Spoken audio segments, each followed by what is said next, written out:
The Watchful Citizen. I'm your host for today's show. My name is Joshua Cramer, and I have with me today on The Watchful Citizen somebody that you've all seen a couple times here on this show. We have Barbara Baier, who is a candidate for District 3 for the Lincoln Public Schools School Board. Barb, thanks a lot for coming in today and spending some time with us. Well, thank you for having me. Absolutely. Well, you know, I thought a little bit about the questions we might ask today, and I realized you've been on the show a couple times. Yeah. And so I'm going to assume that some of our viewers have heard a little bit about your past, and I really want to start just right where we're at, and that is to say you're running for re-election for the school board. That's correct. Tell us where you've been as a school board member in your first term, and where you plan on taking us for your second term. Well, first of all, it's been a huge honor to go and serve Lincoln in this capacity, and I've learned a lot about education issues. I have a number of accomplishments I'm really proud of. I'm very proud of being a part of a team of 7 people that represent all of Lincoln with our children's education. And one of the highest priorities we had when I was first elected was to address Lincoln's a huge need for more classroom space. And we did that by passing the bond, the school bond, and we've been renovating a lot of different schools. All of the older high schools are being renovated or have been completed in the process. We're building a new school out in Arnold Heights, which had been promised for nearly 20 years. We've been building Sco Middle School, Cruiser Elementary. We're expanding classroom space. And then other things that I've focused on is increased accountability for student achievement, going and making sure that students have multiple opportunities. I've been very supportive of the focus programs, things of that nature. And then going back to that bond, it's been a huge thing. It's the largest bond that's been passed in Lincoln.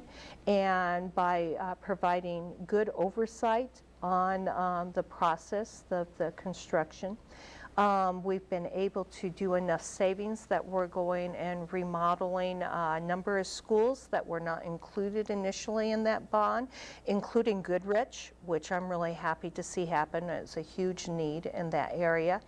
And I've also been attentive to the needs of those who historically have not been utilized as contractors, not just with our school district, but in many different spheres. And so I've been able to go and make sure that our non-discrimination policies are part of our contractual policies, and that's gone very well. We see minority and women contractors now in the school district. I'm very proud of that. So there's a lot to build from. Part of the reason I decided to run for re-election is that I feel as though there's a lot of work that's still yet to be done. And it has to do with going and creating greater opportunity for our children so that we can close the achievement gap between the different subgroups, low income versus moderate income, different racial and ethnic groups compared to the majority community. I want to go and see us do better budgeting, establish firmer depreciation funds for our computer purchases, our transportation fleet, so that we're not surprised by these expenses.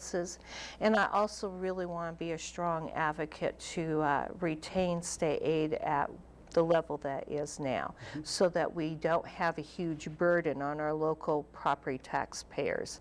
I own a home, and just like everybody else who pays property taxes, I want us to keep those taxes low. Well, I just was looking before I left on my coffee table. I had the Lincoln Public Schools News, the publication sitting there, a recent copy of it, and it said, "These are not your parents, these are not your grandparents' schools," I think is the headline. What exactly does that mean? I mean, what's different about the Lincoln Public Schools today than maybe what our parents or grandparents saw? I think that when you go into schools these days, that you'd be surprised at the diversity. And by that, I mean, Years ago, we didn't mainstream kids with special educational needs. Frankly, they were often forgotten. And over the decades, through federal legislation and through our educators becoming more knowledgeable about how to go and educate high-need children, we now see children that we never would have seen in the classroom being mainstreamed. I think it's wonderful. I think it gives families hope. I think that all children have huge potential, and that when we invest in them in this way where they're all a part of the classroom experience, we get excellent results. So if there was the biggest change, I would say the diversity, in the sense that we have more kids with special educational needs. And those are varied. They're very wide. It can mean a child with autism, it might be a person who's hearing impaired or visually impaired, but one of the ones that people talk about the most are children with behavior disorders. And that is a term that I think carries an awful lot of baggage with it. Really, in my mind, we're talking about kids who learn in a different way.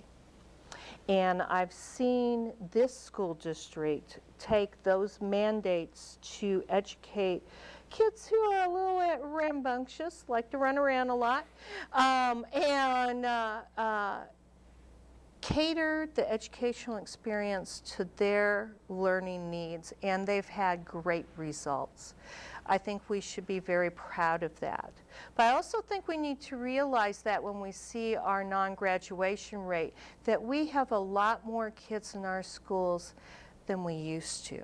And we're succeeding with them more and more. That doesn't mean that we shouldn't hold our administration accountable to going and getting that non-graduation rate lowered and our graduation rate increased. And that's one of my main issues for my platform this time, is to create outcome-based measurements for administrative staff to see how they're going to approach these issues in a meaningful way.